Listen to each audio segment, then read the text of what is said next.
context. Welcome. I'm really excited that you've decided to share this time with us to learn about what's going on with the core principles and also what's going on with our Start to Finish initiative. So hang on.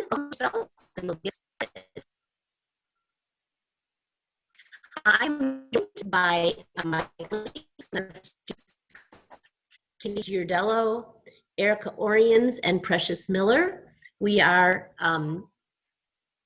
found that it's helpful to have as many people as possible on the Zoom meetings, and we also have Michelle Taylor on hand who is recording this meeting. So for those of you who wondered if there will be a recording later, it helps to have a lot of people on the meeting, then their technicals are more seamless.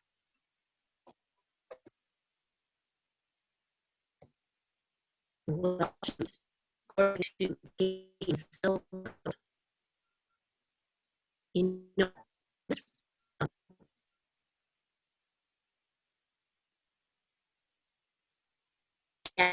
I need you to say, I'm sorry, I did not know. I can change, while you step in, Erica, I will see if I can change my internet source. Okay, great, sounds good. Hi everybody, sorry about that. I know storms are rolling through Michigan, so sorry for the audio problems there, but we can go ahead and continue. Like Jenny said, my name's Erica Oriens, and I work with Jenny and Katie and Precious at the Center for Student Success.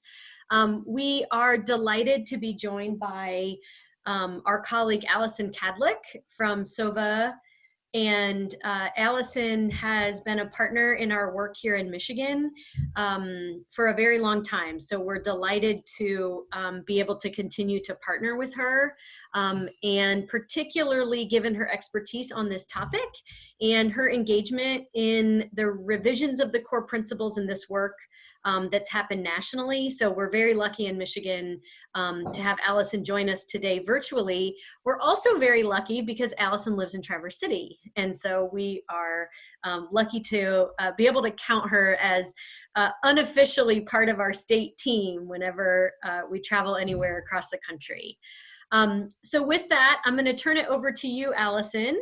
I think you have the slide deck available to share your screen, but if not, I could pull that up for you as well. Erica, I have slides that I want to talk about. Oh, great. Okay, so I'll turn it over to you, Jenny. Well, I'll try. Hopefully this will work better. Okay. I'm reconnecting. Go back to sharing screen.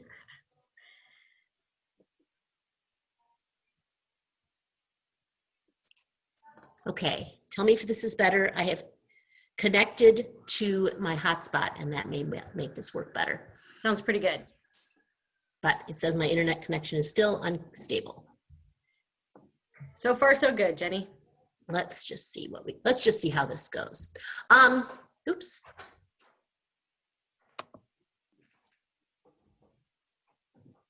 Okay, so we have a couple different ways to engage in this meeting, and one of the first ones that we found has been helpful is to rename yourself to include your college. So if you click on participant in your system tray at the bottom, you will get the list of participants. You will see your name and a little more button, and you click here and rename, and you can just add your college to your name. And that's helpful as we when we start having a little bit more general conversation. It's nice to know where people are from, so we found that helpful.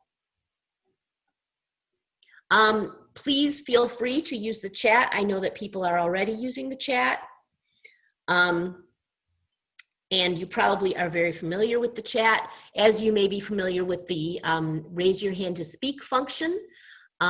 So hopefully that will help us keep engaged in the conversation. We will have some times that we'll be pausing to take your questions or your comments, and so we want you to be able to either use the chat or to raise your hand, and then we'll unmute you because we're a large group. Just a quick look at all of the things that we are doing at the Center for Student Success right now. And one of the things that you may ask, if you see this MIStart2Finish here, kind of centered in this slide, is why another initiative now. Look at all of these things you're already doing. Look at all of these things we're already doing. Why would we introduce something new right now? MIStart2Finish really grew out of the guided pathways work that so many of you have been engaged in over the last almost 5 or 6 years. Pretty much everybody has had an opportunity to take a look at the scale of adoption assessment from CCRC. You see on your screen a kind of an excerpt from the SOA. This is the second part, the getting students on a path. These are the practices B through E. These are the practices that relate directly to MIStart2Finish. So MIStart2Finish will build on these practices and allow colleges to go deeper into this work.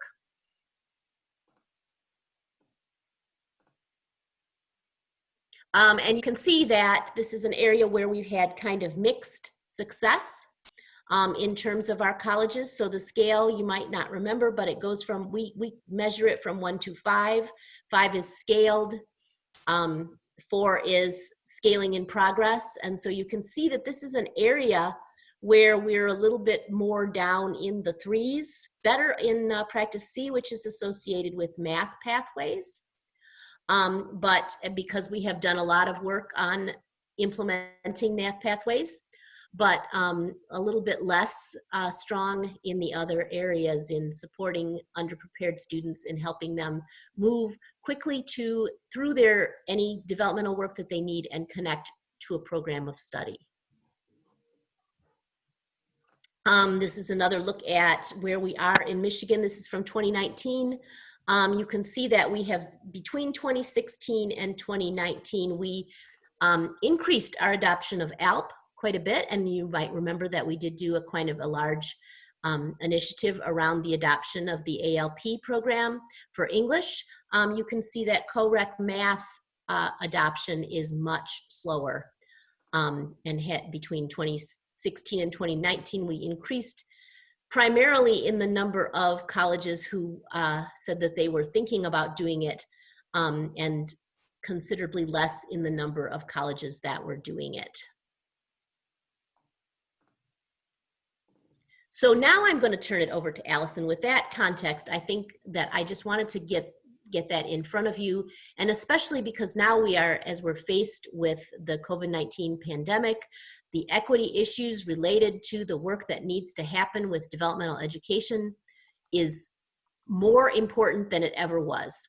And I know that she's going to talk some about that as she talks about the refresh of the core principles, but I wanted to bring that front and center to everyone's mind as we begin this conversation. So now I'm going to stop sharing my screen, and Allison is going to share her screen.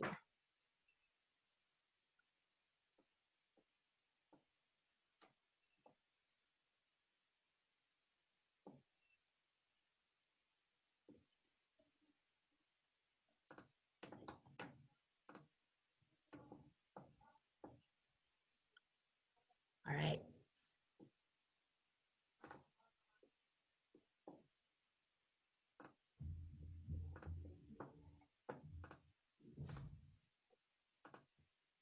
Allison, I cannot hear you if you are speaking.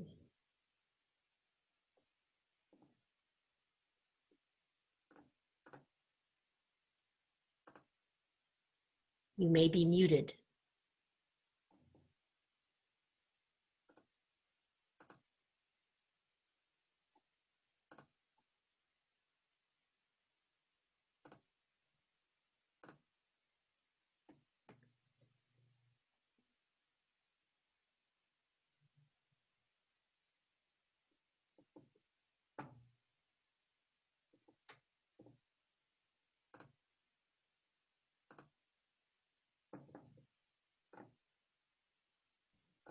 So Allison, I'm not sure if you can hear us, how you're connected, but I'm not seeing you connected to audio, and I'm wondering if it has to do with your webcam.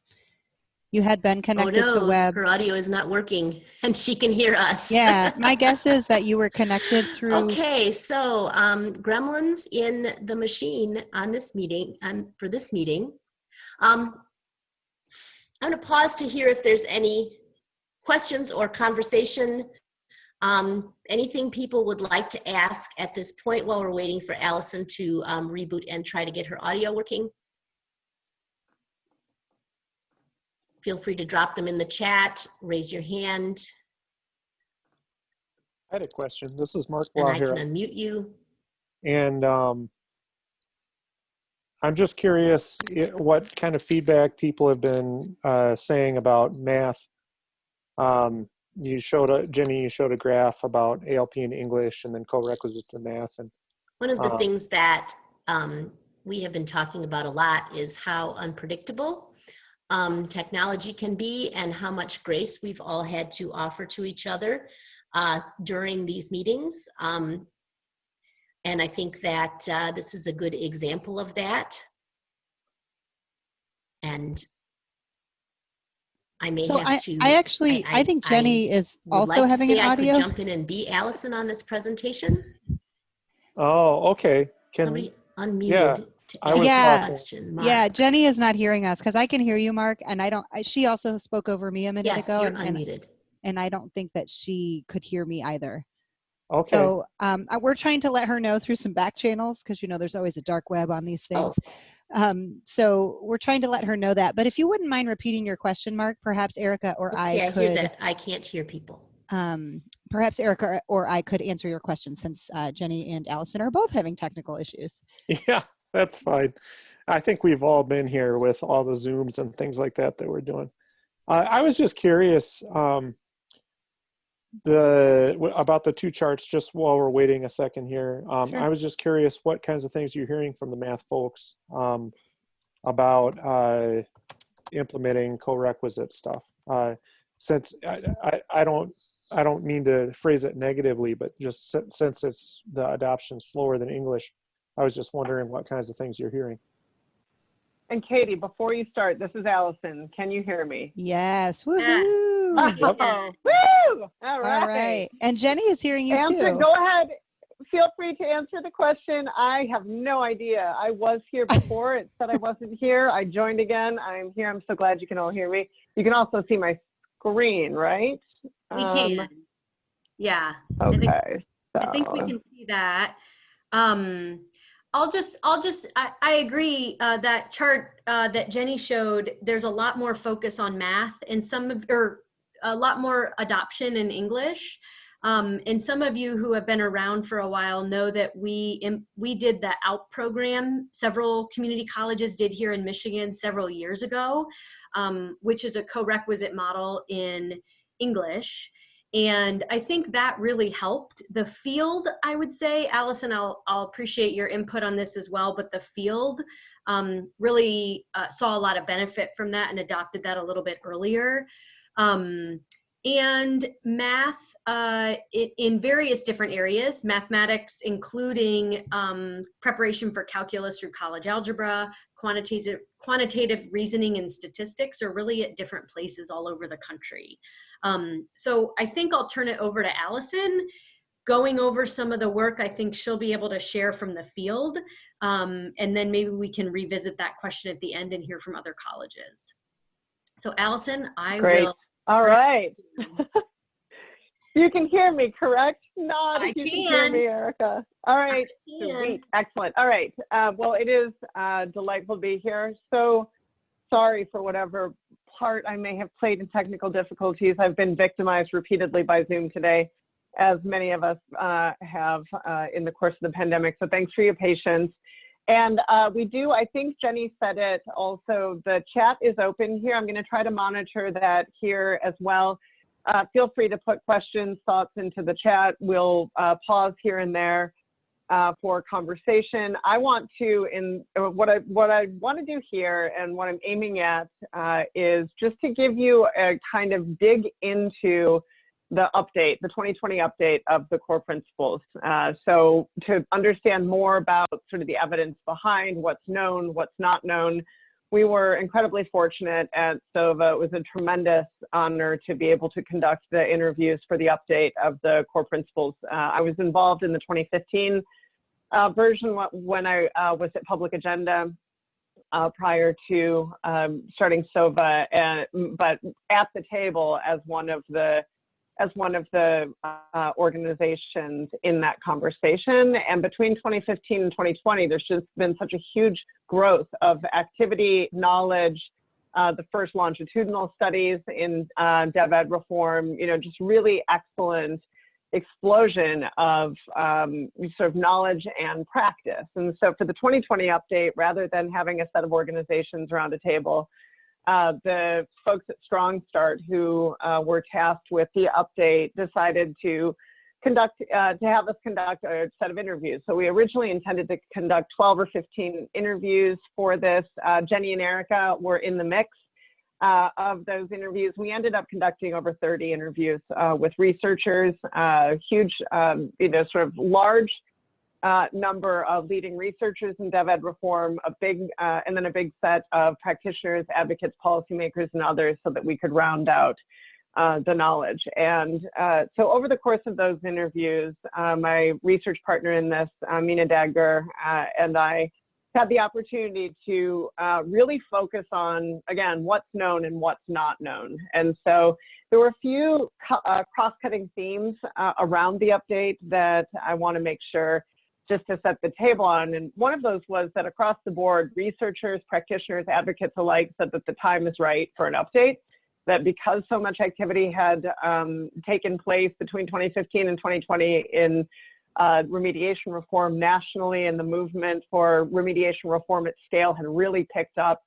in the context of guided pathways and just in general, the overarching movement of student success, that there was just so much more to know and say now. And so time's right for an update. Across the board, again, researchers and practitioners said that the 2015 version, the 2012 versions of the core principles did not have sufficient focus on equity, on putting words on systemic injustice, systemic racism, structures and barriers, hierarchies of privilege and subordination that have served to bar access essentially to the benefits of higher education for large swaths of our population, historically minoritized communities, Black and Brown communities, students from lower income families, first generation, et cetera. So really needing to be explicit about the fact that the work to reform remediation at scale is part of the equity imperative facing this country. Also, again, across the board, and this was really sort of music to our ears, those of us who work on the ground supporting institutions, particularly those who are closest to students and students themselves, to better understand the conditions for good ideas becoming real solutions. Everyone said there's a lot more that needs to be said now about implementation and about the ways in which the quality of implementation makes or breaks interventions. And as part of this, sort of, the focus on conditions for effective implementation of evidence-based innovations was a focus on ensuring that we were much clearer about the necessity of ongoing professional development for faculty and staff across the institution. So a much stronger focus on conditions for implementation and conditions for effective support of faculty, staff, and administrators in doing this work.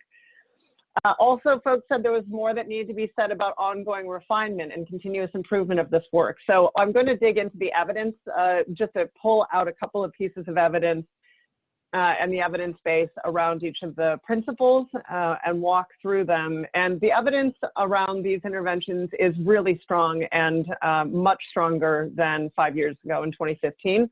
But it's also the case that there's a great deal that we don't know, that needs to be known, that must be generated by those on the ground doing the work, researchers, working to refine on an ongoing basis these strategies and interventions. And so for those of you who are serious about guided pathways work, that, this isn't a set of practices that you, order, bring home, open the box and install like a modem. This is work that you design and implement and refine over time. You don't get things right out of the gate. It is, as Ed Bowling in North Carolina says, this is the work of becoming a student-focused enterprise, right? So the work of ongoing refinement and being clear not only about what's known, but about what's not known is really essential. So for example, spoiler alert, there are no circumstances under which it's appropriate to use a single high-stakes placement test to place students into dev ed.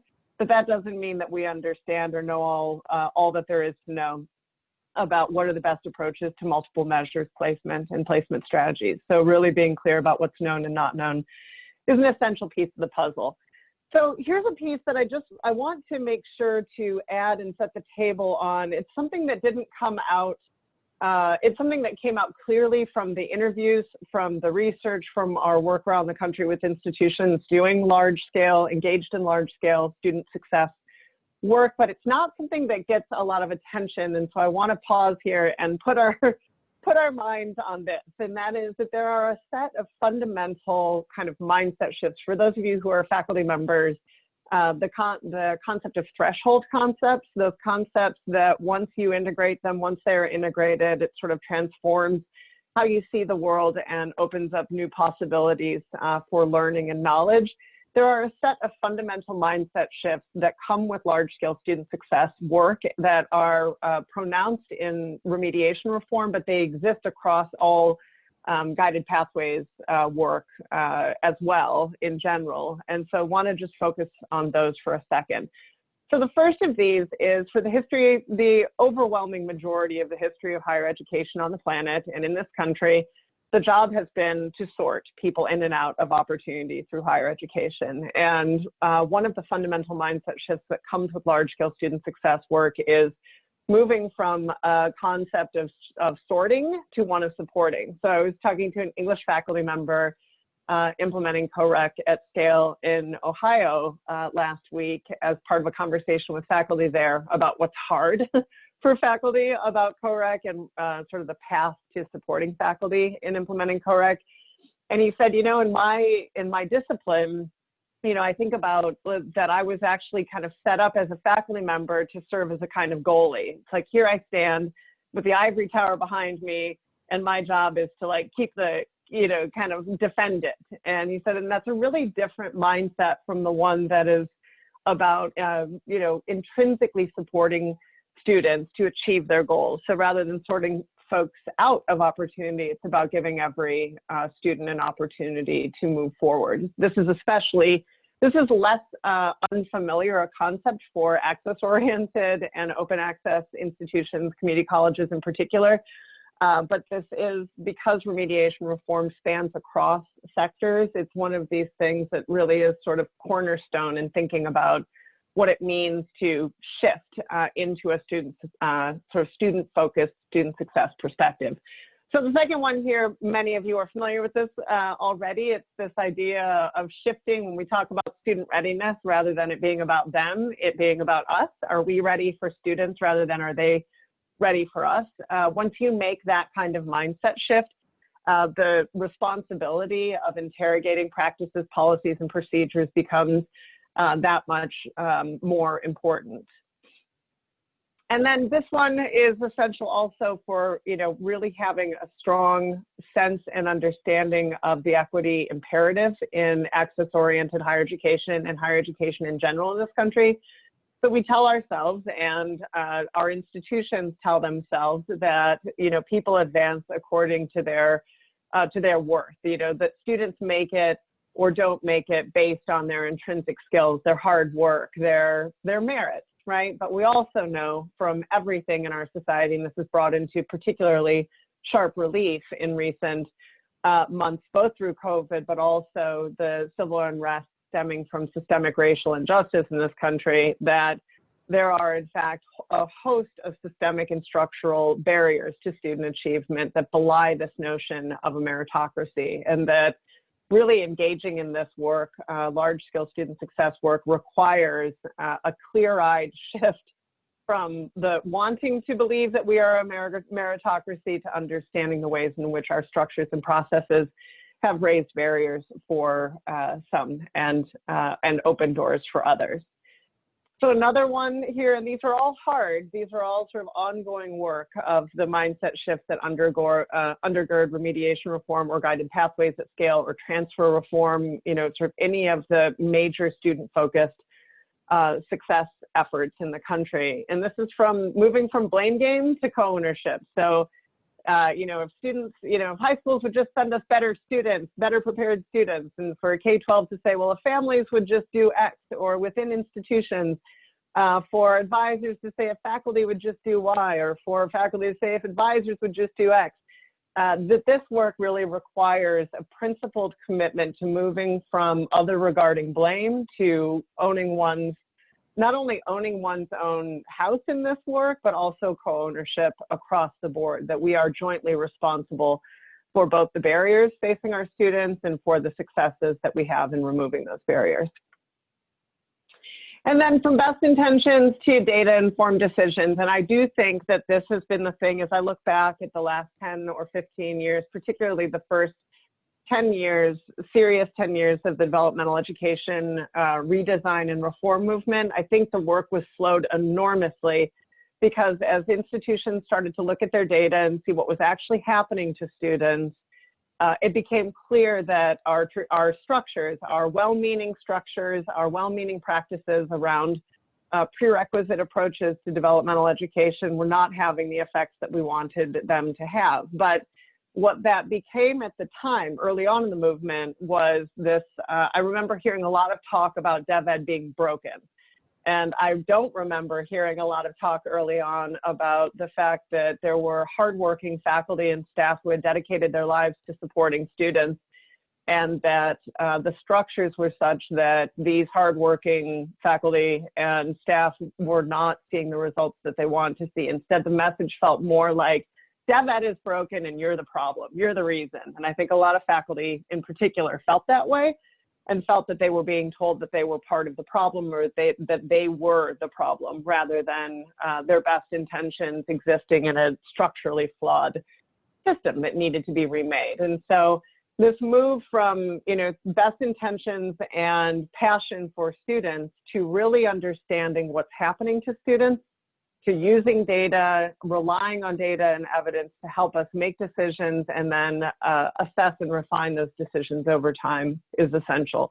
So for me, this isn't just about reforming remediation. These are the kind of fundamental mindset shifts that are involved in higher education more generally when it comes to student success work, but they are ones that are really important for understanding, I think, DevEd redesign at scale and the state of the movement. So again, I'm gonna, it took us a little while to get going here with technical difficulties. So rather than pausing for conversation, I invite you to throw any thoughts that you might have into the Zoom chat about your own experience of either these mindset shifts or other mindset shifts that either you have had to make or you've had to support your colleagues in making. I'm a former faculty member, but I'm not a DevEd faculty member. I've not designed DevEd courses, but I know for myself as a faculty member, that kind of trajectory from realizing that my own sort of passions and commitments and, you know, having Paulo Freire and, you know, bell hooks on my reading list, but somehow still not having the opportunity to connect the dots between what I was doing in my classes and what was happening to students before they came to me and after they left me, right? Did my classes transfer and apply to a student's degree? Was I asked to think about myself as part of a student's learning journey, right? These were things that were just not part of my mindset as a faculty member who was passionate about her subject matter. And so I've had my own kind of host of mindset shifts over time in this work, and I'm curious to know, you know, more about what other people's experiences are like. So feel free to toss some thoughts into the chat here, but I'm going to dive right in to the principles and some of the evidence behind them. So this first principle, and so the principle is on the left, and that is principle 1, every student's post-secondary education begins with a well-designed process that empowers them to choose an academic direction and build a plan that starts with passing credit-bearing gateway courses in the first year. So this is an alignment principle. And if you dig into the core principles, there are citations and research behind each of them that are pointed to, as well as some more text that digs into some of these concepts. But the key idea here is that this is a guided pathways principle. So this is, you know, the core principles the broader title of the core principles is transforming remediation within a comprehensive student success strategy. And so this principle is designed to anchor the work of DevEd Redesign in the broader work of creating a clear and coherent and well-supported learning journey for students. So establishing curricular coherence and clear pathways, this is where the use of meta majors or broad career areas of interest is important. And I know that a lot of you, because of your ongoing work in Michigan on guided pathways, know about these things, have your own meta majors, have your own approaches to career communities. But I'll say that as I've been going around kind of sharing the background on the core principles, we've gotten a lot of questions from folks about what the purpose is, the purpose of meta majors. So I'm going to dig into that just for a second to revisit. This is sort of in keeping with the idea that case making around these things is never really done, and it's always worthwhile to revisit the why of some of the practices that have become more commonplace, like the use of meta majors. And then this principle is about empowering students to build a full academic plan as early as possible and to begin taking program-specific courses during the first year to bolster their sense of academic purpose and belonging, and to create, again, a clear and coherent educational experience in which students are empowered to explore responsibly while also staying on track to achieve their goals. And then providing the supports, identifying early on what are the supports, integrated supports that are required for students to achieve completion of Gateway Math and English in the first year. Okay, so meta majors. These are a couple of examples, one from Ohio State University. I wanted to make sure to have a 4-year example here, and one from Lorraine Community College, both examples from Ohio, which I realize now is bad form being from Michigan, that one should never have an Ohio example, but here we have a couple of Ohio examples of what meta majors look like and what they're designed to do. And so again, following research and the insights of behavioral economics and frankly the standard practices of highly selective institutions, the work of organizing meta majors is about creating a choice architecture for students that allows students to develop that sense of academic purpose and creating a space for responsible exploration. So I'll show you here that the best meta majors work, or the best career and academic communities work that we see is work that ties the areas of career and educational exploration to actual labor market outcomes. So what are the kinds of careers that you can get? What are the kinds of degrees? What are the kinds of avenues for further education and advancement in the labor market are available to students in various career communities and areas? And so one of the things that I really enjoy about the meta major kind of movement, or this piece of the guided pathways work, is that it fundamentally challenges the false distinction between education for work and education for life. And it helps us think more clearly about the fact that exploration is not the same as wandering for students, and that it helps us think more clearly about the responsibilities that institutions themselves face in creating clear and coherent journeys for their students.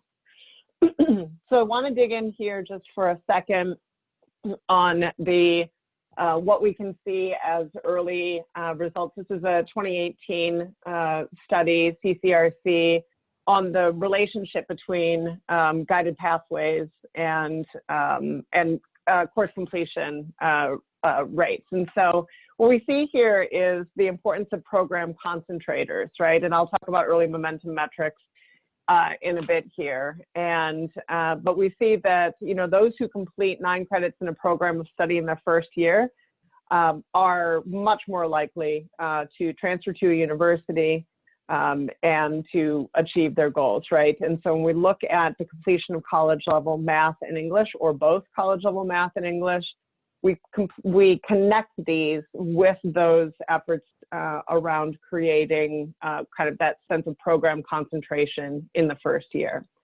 So this is some Tennessee data. All right, I want to dig into placement here quickly again. Oh, I see.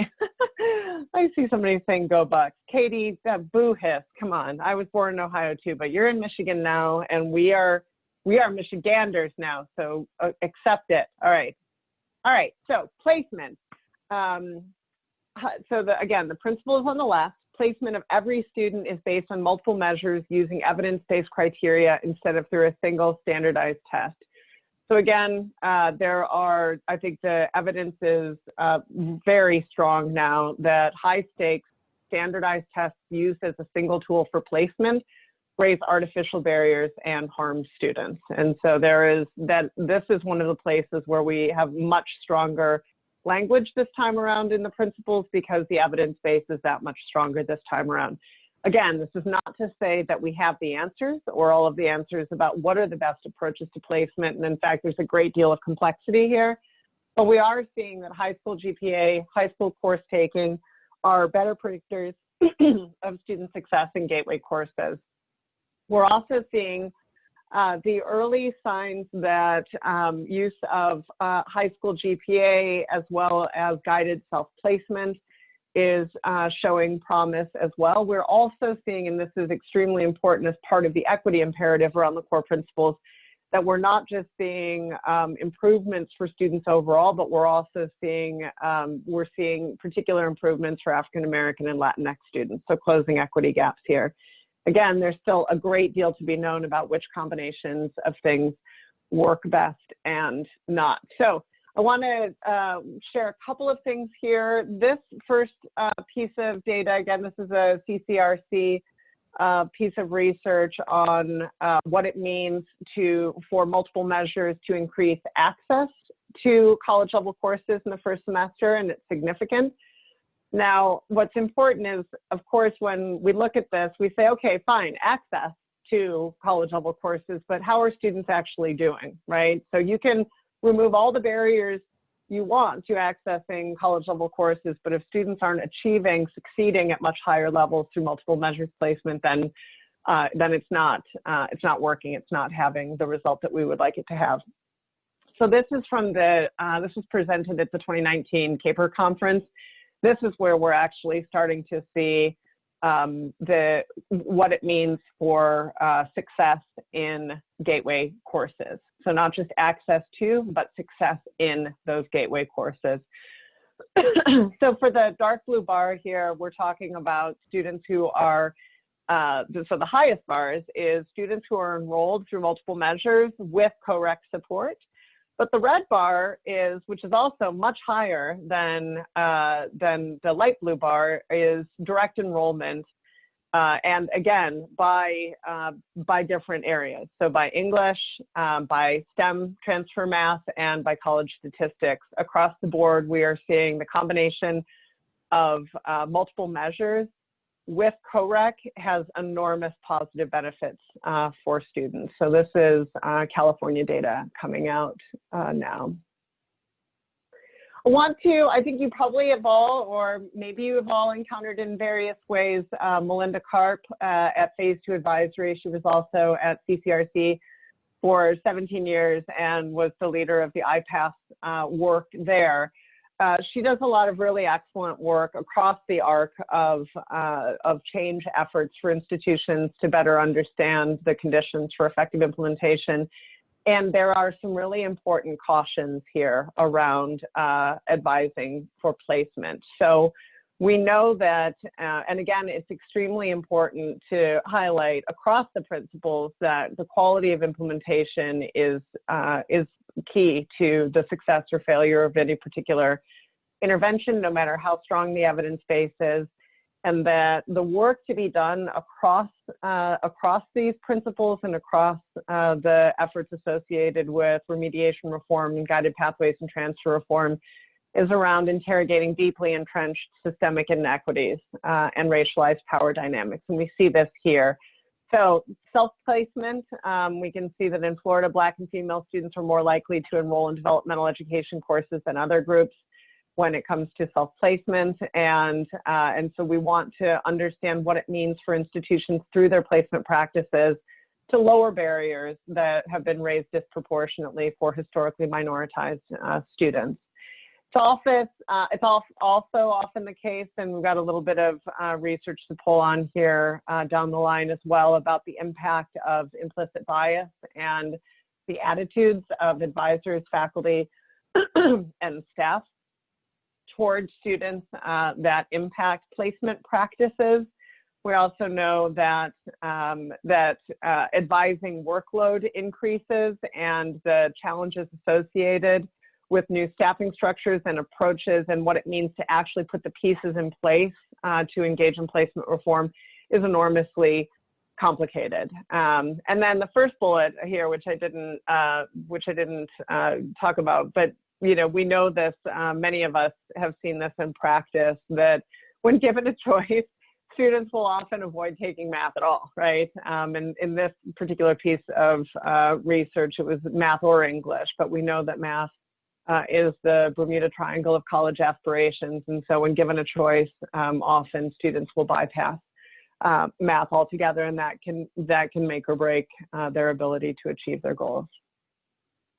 All right, so principle 3. So principle 2 is about placement. Principle 1 was about alignment to programs of study and a guided pathways, broader sort of that point of connection and entry for students.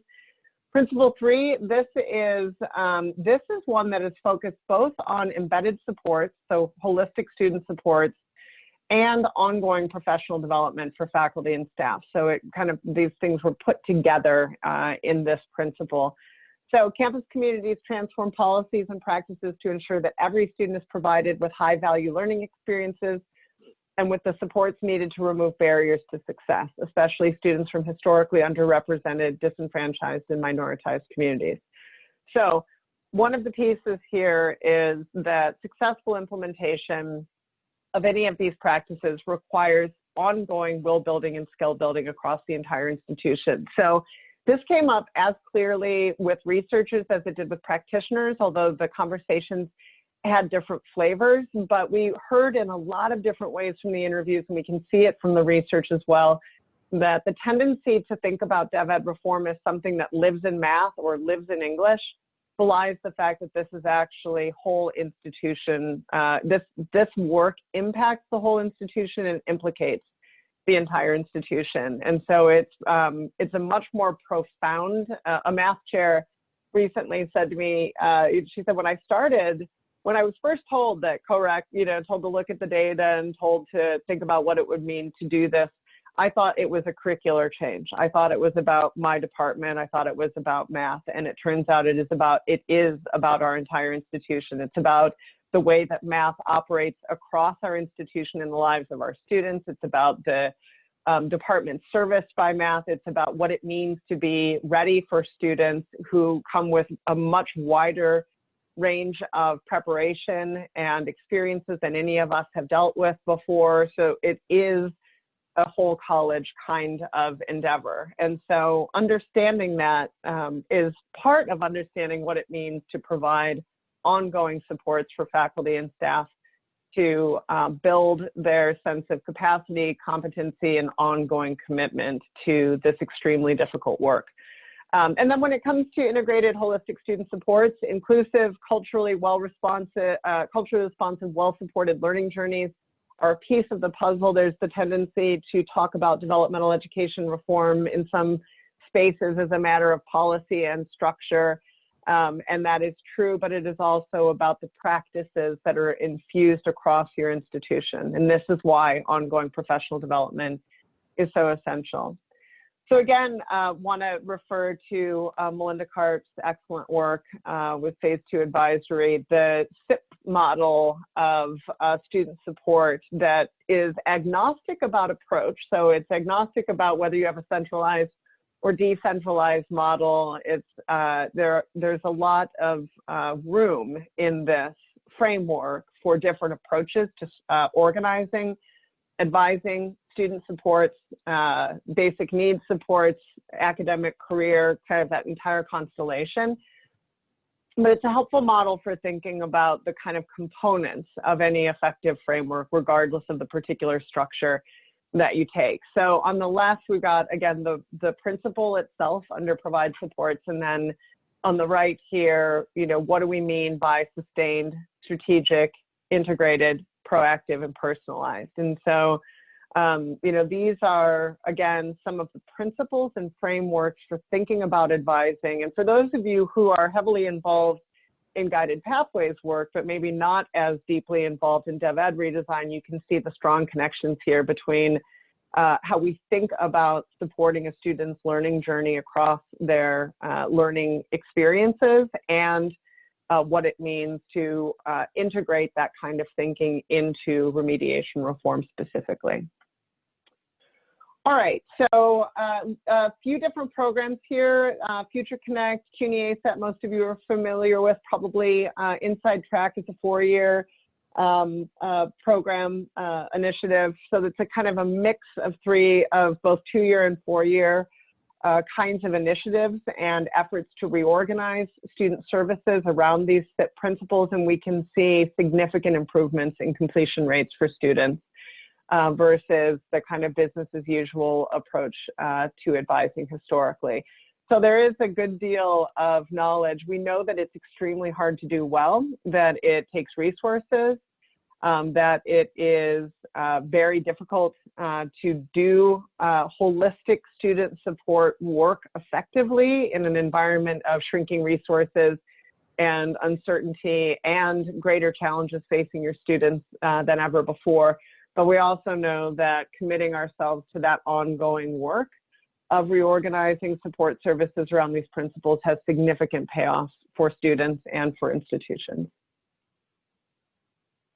Okay, so we also want to talk about the closure or the narrowing of equity gaps for Black students in particular here. So if we're talking about, and again, this is about advising redesign efforts working in tandem with co-requisite remediation redesign and placement reform. So these components, these pieces taken together are signaling, really strong positive outcomes with respect to closing equity gaps for Black students. And this is really important because early on in the Guided Pathways movement, there were a lot of very promising practices that as we started to see them unfold in practice were in fact achieving improvements for students, but they were not closing equity gaps, and in some cases those equity gaps were being widened. And so here we can see the beginnings of the closing of equity gaps that is a long time coming. And again, while the principles talk about these pieces as discrete things, so there's placement over here and there's co-rec over here, supports here, the fact is that these do work in tandem and they have a combinatory effect. All right, so principle 4, this is the co-rec principle. On the left, again, we've got the principle itself. Program appropriate college level math and English courses are offered to every student through evidence-based integrated support models designed to accelerate gateway course success.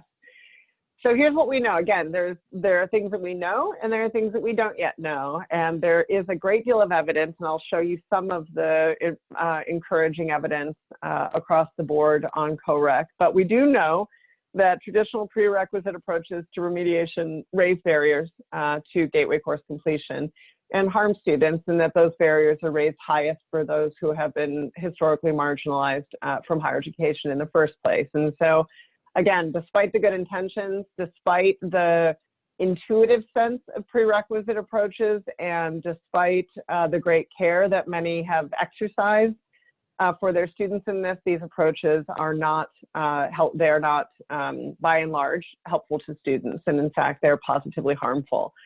So what does this mean for co-rec? So this means that co-requisite approaches, and there is a range of approaches, significantly and sometimes dramatically improve outcomes for students.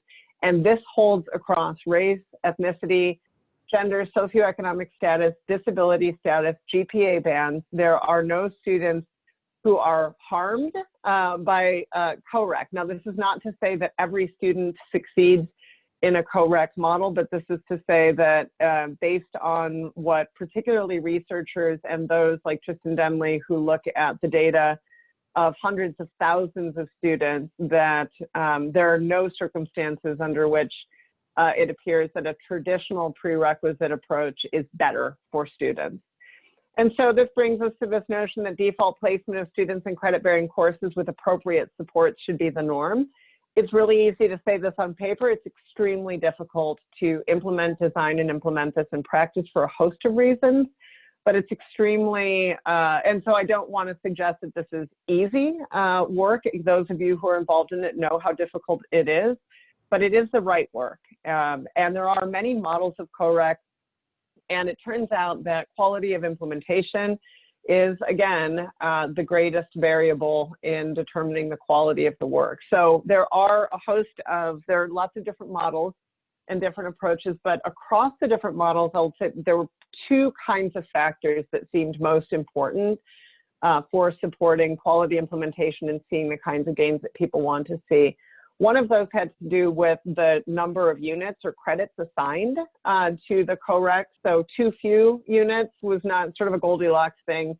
Seems like 1 unit, maybe not enough. 3 seems like maybe too much. Maybe 2 is the sweet spot, but the right number of credit hours, the right number of units of the co-rec has a huge impact on how students fare in these models. And the other has to do with coordination between those teaching the co-rec and the traditional credit-bearing course. The most effective models seem to be those that have the same instructor, and then followed by models that have extremely tight and strong coordination across instructors. And so this is, so there are things that are known and things that are not known, but the evidence is significant. So rather than focus on one system, one state, one approach, this is looking across different states. We've got Georgia, Colorado, Indiana, Tennessee, and West Virginia. Again, this is Complete College America, sourced from 2019, but what we're seeing is significant gains, really impressive, significant gains across different kinds of models. And it's not just one place, it is across different models and systems. In Tennessee, they had many, many different models at work in their co-rec experiments early on, and almost all of those models saw significant gains. So again, we want to talk about what it means to close equity gaps here. So although most students groups experience an increase in success rates with co-requisite, we're seeing that from recent research, biggest gains for Black students. And so this is a University of Cincinnati piece of research, and it is, again, helpful for thinking about what it means to close equity gaps and to attend carefully to finely disaggregated data to understand what's happening to what students under which models. All right, so this is some California data, and we can see across several institutions. On the bottom here, we're seeing, we want to talk not just about success in co-rec, but success after, right? So success in transfer level courses, and we're seeing significant improvements. Again, it is interesting in this data, the relationship between the 1 semester acceleration and the co-requisite approach, just significantly stronger results with the co-requisite approach here. And so, again, combined with multiple measures placement, California is seeing some significant progress in lowering barriers. And so one thing, again, to say here is that, we talk about success in developmental education, and then people say, okay, well, now, what does that mean for success in transfer level math and English? And so we see that here. It's also important that the next set of questions are, okay, what about the longer term outcomes for students? And we are beginning to see the first longitudinal studies on the effects of co-rec, and we're seeing long-term outcomes gains for students that are positive, and that those early gains hold through across the student's learning journey and life cycle. So I'm going to pause after this next slide. This is a ton of text. I'm going to pause here and let you all read this. I pulled this in, having run across this a couple of weeks ago, because we talk so much about the technical components of COREC, and it's extremely important to go back to this mindset work and to think about what it means to have the, to cultivate the mindsets for this work. This seems to be an extremely important piece of research. So I'll give you a second to absorb the text.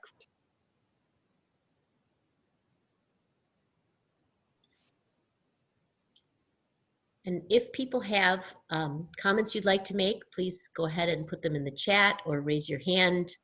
This is a good time to ask. There's only a couple principles left, but we've covered a lot of the meat of this. So I'd love to hear what people are thinking, how this is striking you. What questions is this raising? And questions that you have maybe of colleagues as well. If you have questions about what's happening, what you see happening or what you want to know from your colleagues. Oh yes, and barriers as well. Thanks, Jenny, for posing that. So I'm going to keep monitoring this from the chat box, but I'm going to dig in here into Principle 5. It's true, there's only a couple left here, and then I will stop yammering at you all. Again, the deck is going to be available to everybody afterwards, as well as the recording here. Okay, so aligning courses with programs of study. So every student is provided access to multiple pathways, such as statistics and data science, that integrate rigorous math appropriate to different disciplines into the well-paying careers of today and tomorrow. So this is a math pathways principle primarily. And one of the things that was so important in the update here was, and this came up principally from researchers, but also from practitioners and advocates, that the early days of math pathways work ran the danger of reifying structures of privilege and subordination by shunting some students, some students get real math, and other students, those students get this math, right? And that the danger of that for constraining rather than expanding opportunity for students is enormous. And so there's been a great deal more work and attention paid to ensuring that we're clear about the fact that when we're talking about differentiated math pathways, we are talking about rigor across math pathways, and we're talking about math that is aligned to the fields of interest, as well as the careers, the actual, the world of work as it is today and tomorrow. There is finally consensus among math professionals, and that was a huge moment for the movement when AMATIC said, algebra shouldn't be the default for everybody. That doesn't make sense. And algebra, the way that it has been used, again, back to this kind of goalie mentality of what higher education is designed to do.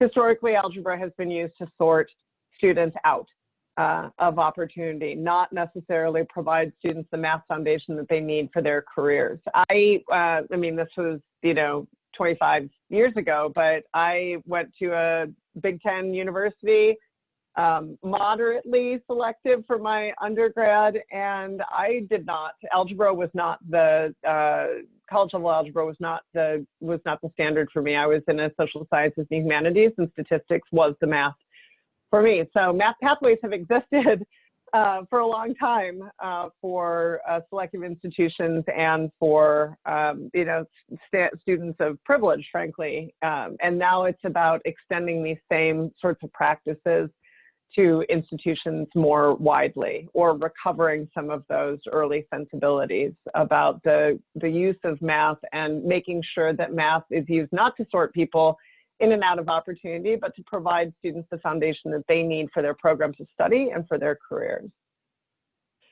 All right.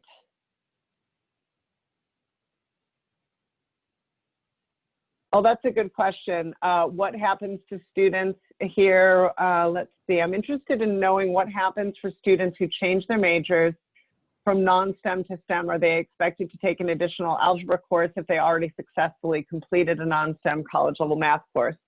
So would love to hear from others what they are learning here. I don't know, Jenny, if you want to jump in here. I can There are jump another in couple here. of excellent questions. Yeah, please. I accidentally sent my reply to Beverly privately, or well, I was about to, but I didn't. So the Dana Center has done some research actually about, to look into this question about students who switch from non-STEM to STEM. And the first thing that they found out is that hardly ever happens, that the switch is mostly happening in the other direction, where students switch out of STEM into a non-STEM. And then in that case, if they've and sometimes when they haven't been successful in the math. So I think we spent a lot of time worrying about whether we'll disadvantage students if they should decide that they want to switch from, say, communications to biology, but that's probably not going to happen as often as a student is going to leave biology or engineering and switch into a non-STEM field. Charlotte, I notice, has made the same point from observation on their campus. Got it. Great. Thanks, Jenny. I'm looking to see if there are other questions here. Oh, and Katie asked a great question. For those of you who are proud or excited about work underway with math faculty connecting with other departments to make those math pathways work, would love to hear more from you here in the chat about what you're learning. Yeah, we've tried to. So we're seeing here. Oh, please. Yeah, go ahead. No, we've tried to focus on this in our conversations at the My Transfer Pathways meetings, and we've had math faculty part of at those meetings, and those have been some productive conversations as well. So I would love to hear if anybody has worked with another discipline within their institution to kind of strengthen that math pathways conversation. Great, awesome. So this is some look at Dana Center approach and the Dana Center Math Pathways approach, boosting student success. There is also, in the spirit of oh, wait, sorry, I skipped one here. There was, oh, maybe there wasn't. Thought I had another slide, but I don't think I did. All right, so this is a Dana Center focus here, significant positive outcomes, and I know that Michigan is connected to and getting into some work with Dana Center, and that's exciting. Just the wealth of knowledge there is enormous. All right, so principle 6. This is, again, this is very much a guided pathways principle. In many ways, this is about how to effectively use data to help understand what's happening to students and to support students' learning journey while it is happening. So this is about, so again, the principles on the left, every student is supported in staying on track to a post-secondary credential through the institution's effective use of early momentum metrics and mechanisms to generate, share, and act on finely disaggregated student progression data. So for those of you who have been deeply into all of the versions of the core principles, which I can't imagine there is anybody in that boat here, this principle is actually very, very similar to the 2015 version. The only differences here is the specific reference to early momentum metrics, and I'll take a look at those in a second here. And then the reference to finely disaggregated student progression data. Again, this is part of the commitment to equity. In this is really making the efforts to finally disaggregate data so that we know what is happening to student populations, distinct student populations. And for institutions with your particular histories, missions, institutional context, what are the disaggregations of data that are most helpful to you in serving your mission? So these are the kinds of questions at play here. And it's also important to say that when we talk about data, it's not just about proper infrastructure, which is essential when we do need appropriate infrastructure for data collection and use, but it is also about the human skills and capacities in translating and using data for sense making and action planning. We know, I think all of us have experienced the use of data to shame and punish rather than to inspire curiosity and co-ownership. And so how we use data as well as how we collect, and data is extremely important. So here are the guided pathways early momentum metrics. Many of you are very familiar with these. And I listened in on the last Guided Pathways webinar experience and heard Rob talking about the newer research out of CCRC on the impact of these, the predictive impact of early momentum metrics. And it is really interesting and important work. And so this kind of credit momentum, gateway course momentum, persistence momentum can help us think about student behavior and what kinds of behaviors and what kinds of supports can be put into place to help students achieve momentum or sustain momentum in these ways. And so again, it's important to say that each of the early momentum metrics has its own independent effect, but they also have additive effects. And so students who complete 12 or more college level credits in the first semester and complete college level English and math in the first year are significantly more likely to achieve their goals in a timely fashion. And so it's important to keep in mind that while these are distinct early momentum metrics, they are also additive and work together. All right, we are at the end here. Principle 7. So originally in the 2012 and 2015 versions, there were only 6 principles. And when we got into the interviews, we got into them with the commitment to keep it only at 6 principles, that we were not going to add anything.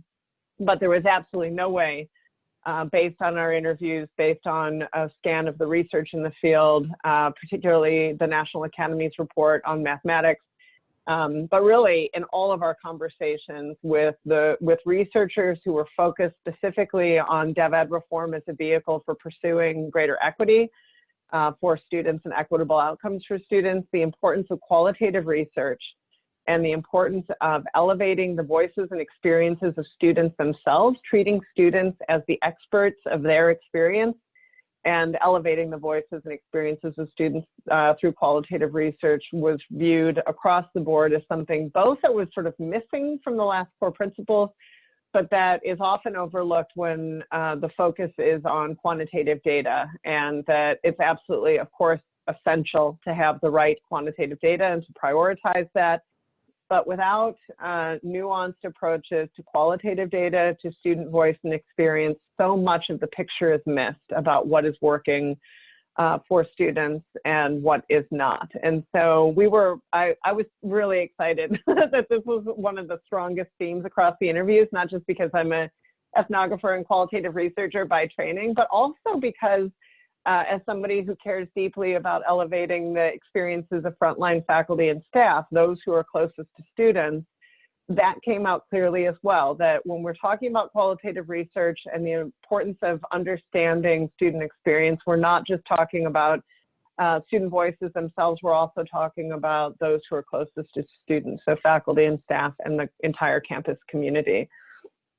So again, this is about an authentic culture of continuous improvement, built through a richer array of listening and learning with qualitative research.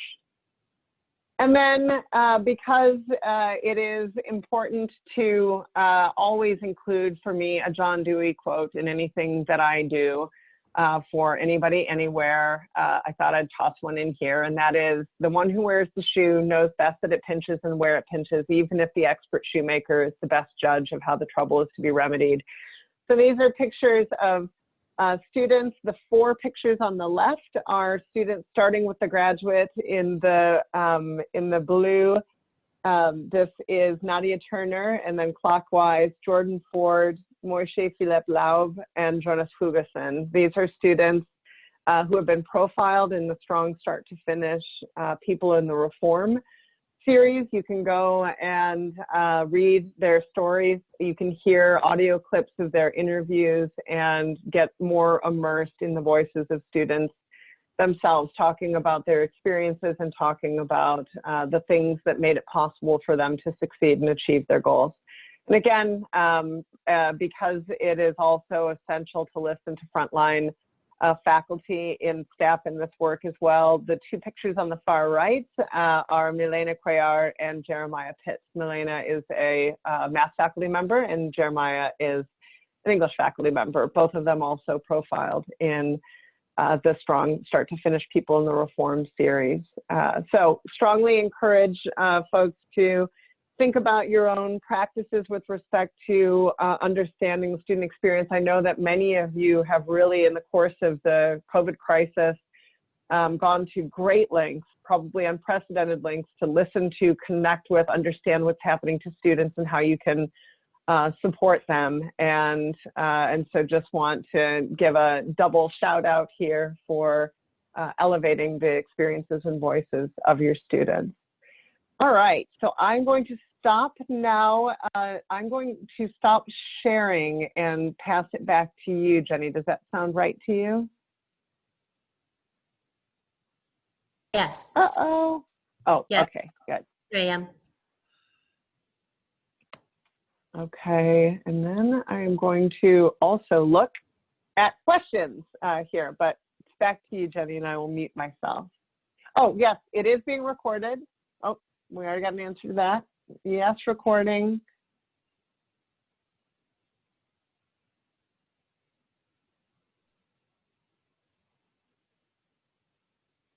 Great suggestion, Charlotte, about faculty and data. We are having a good conversation in our chat with Jenny. Oh, shoot, this is not what I wanted to do. I'm just going to show my,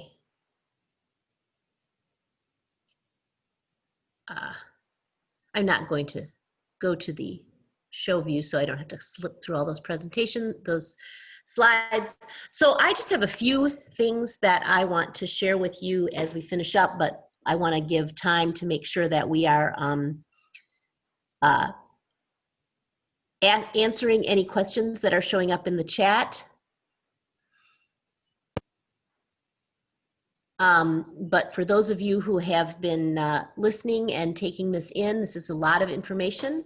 And you wanting to know, if you're wanting to know what to do with it, what to do next.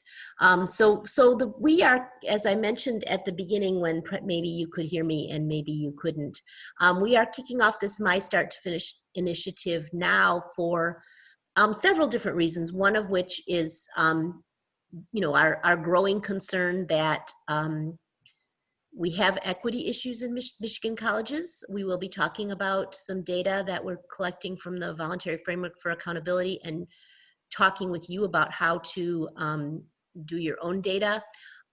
So we're concerned about those equity issues. We also have some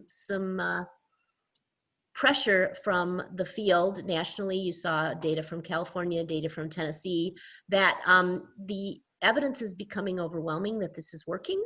And so we wanted to kick this work off and give people an opportunity, especially now for the third reason with the COVID-19 crisis and the way that we are retooling many things on our campus. I know that people are doing lots of things and giving lots of thought to how things are going to be delivered in the fall. It is a time of intense change and reconsideration, and so we wanted to offer this support to you now so that you could think about these principles and remind you of these principles, which I know that many of you have heard things like this from us for months and years, and maybe this is the time that you will feel like, yes, I do want to do something about this. And so we've kicked off this initiative. We're offering virtual workshops and roundtables throughout the summer. They are open to faculty from all colleges. We're starting with next week. We will have next week we will have a webinar with the Dana Center. This is our kind of time, 2:30 on Tuesday afternoons, is MIStart2Finish time. And so we're going to have, for the next 2 weeks, webinars with the Dana Center on the intersection, how to operationalize really these guided pathways, math pathways, principles, and how to successfully design co-requisite math, including designing co-requisite math for online delivery. I'd like to invite you not only to be part of the virtual workshops and the roundtables that we have scheduled, but to think about if your college is ready to commit to some deeper work, or maybe is already doing deeper work, as I'm seeing from some people in the chat. I'd like to invite you to make a commitment to MIStart2Finish by filling out a letter of intent by next week to say that, yes, we would like to do the deeper work. There's not a lot of accountability that goes along with that, but it has to do with participating in the voluntary framework for accountability for the data, the AACC data, which many of your colleges are already doing. And I'm going to be creating a developmental education scale of adoption assessment, which is going to look very much like the survey that we did in 2016 and 2019 that will allow, and it's going to be kind of retooled to allow some qualitative data to be added to that. And so completing that a couple of times in the next 18 months. So the other thing I wanted to call attention to is that this is an effort that's going to take cross-college engagement, and that you all actually are the people who are most well situated, well informed, and ready to help each other implement this work. And so I would like to kind of plug this idea of peer-to-peer engagement and volunteering to be a mentor, volunteering to get a mentor, and you know, not necessarily because you're like, well, I don't know what to do, I need someone to help me, but to feel like I need someone to talk to about this who maybe is already doing this, who maybe is asking the same questions that I'm asking. So please consider getting involved as a mentor. And I'm going to show you how simple it is to commit to some deeper work for MIStart2Finish. Oops. Right, because it's simple. You send me this letter of intent, copy and paste it into an email, send it to me by next week, June 30th. You need to designate a lead contact. That's a person that will be on my mailing list. So when I have information to share, I will share it with that person and you will disseminate it to other people. Talk a little bit about what you have done so far. I know that there is no campus in Michigan that has not done some work on developmental ed reform. And then just indicate where you think you want to work over the next 12 to 18 months. And you know, are you going to focus on co-requisite math? Do you want to integrate reading and writing? Do you want to focus on placement policies? Do you want to get better at using your data? Do you feel like you are a college that has a lot of experience and a lot of expertise to offer, and so you'd like to provide resources to other colleges?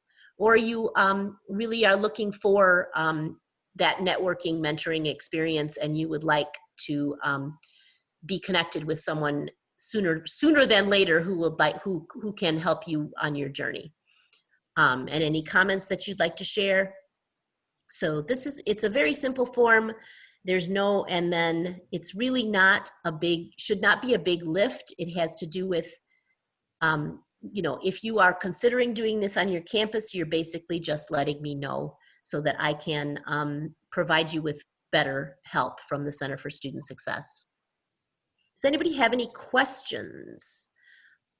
Yes, I can. Oh, Nancy, yes, I can send this to you via email. I'll send it out to everybody that's on this, that's registered for this webinar. I mentioned the upcoming. Yes? Janet, this is David DeVere. You're going to send out what, this letter, or are you going to send out the PowerPoint? So we will make the PowerPoint available. In fact, it's already available on our website. Okay.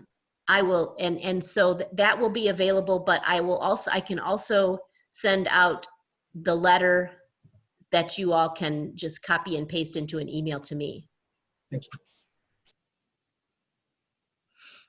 So I mentioned the upcoming workshops. This is a screenshot from our MCCA events page at mcca.org. You can see that we have, here's the core principles webinar. you can see there's the Designing Co-Rec Math Part 1 and Part 2 coming up in the next 2 weeks, and the Faculty Roundtable on July 14th, which is open to faculty teaching all disciplines of developmental education, and that will be a time when we will just, you know, those conversations we've been having with faculty in other disciplines, just to kind of talk about what you're concerned about, what's going on, what are you thinking about for, you know, what experience did you have with ending the semester remotely? What are your hopes and fears for the fall semester with your students? And we'll just have a really very informal and collegial conversation about that on that date. And then we have some more workshops coming up later in July and September. And I will also send out to all of you with the letter of intent, the sort of the package that went to your chief academic officers and presidents that has all the information. It has the scheduled events, and you can take a look at them. Finally, and we don't have a whole lot of time, but we do have a few more minutes. How are we looking here with questions?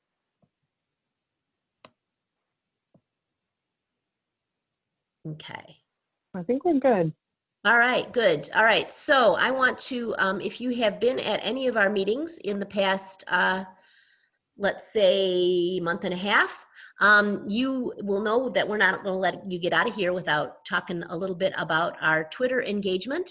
We'd like to, we are, as we have had to transition all of our events to virtual, we are trying to figure out new ways to keep you all engaged. I mentioned the faculty roundtables, and another way that we're trying to keep everyone engaged is with Twitter. And I would like to turn it over for a few minutes to Katie to talk about our Birds of a Feather Twitter engagement.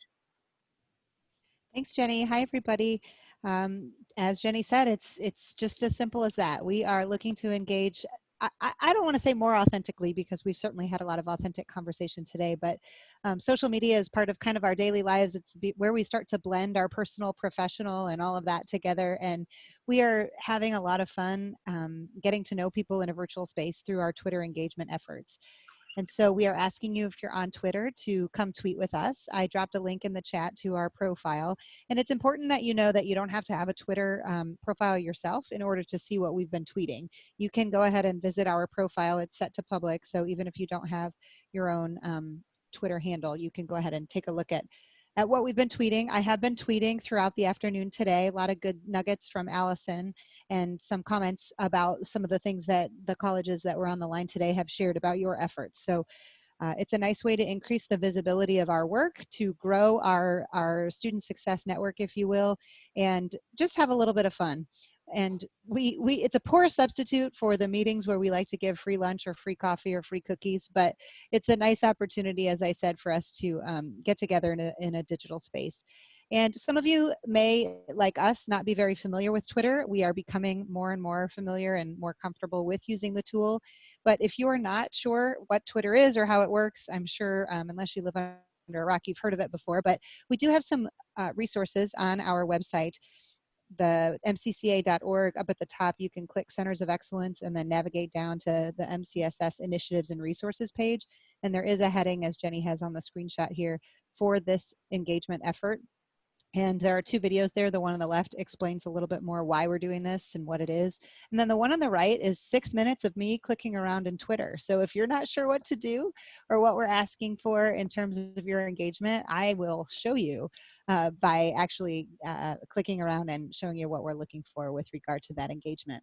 So we're tweeting during our meetings. We tweet different resources and research items that we think our Student Success Network might be interested in.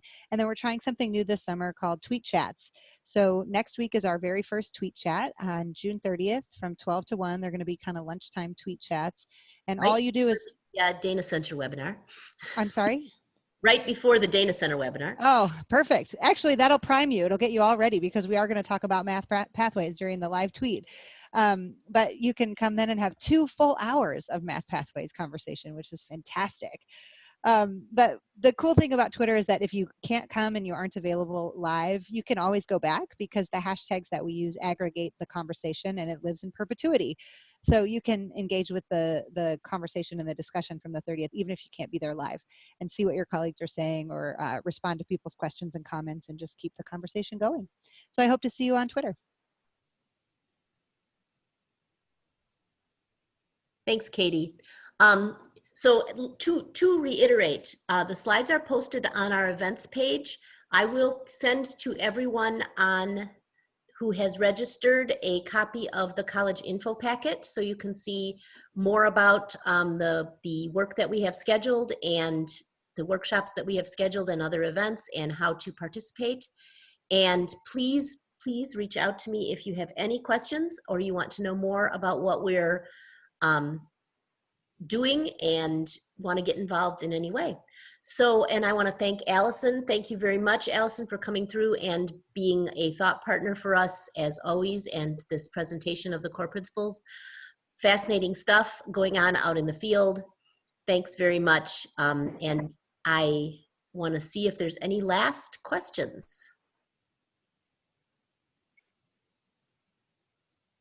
I just want to say thanks for having me, Jenny, Erica, Precious, Katie. It's the work you do to connect practitioners with each other and colleges with information and resources and ways of advancing work is really impressive, and it makes me proud to be a Michigander. So thank you for including me.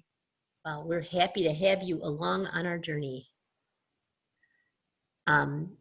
So if there aren't any more questions, I might be able to give you 4 minutes of your Tuesday afternoon back. Thank you so much for joining us, and have a nice afternoon.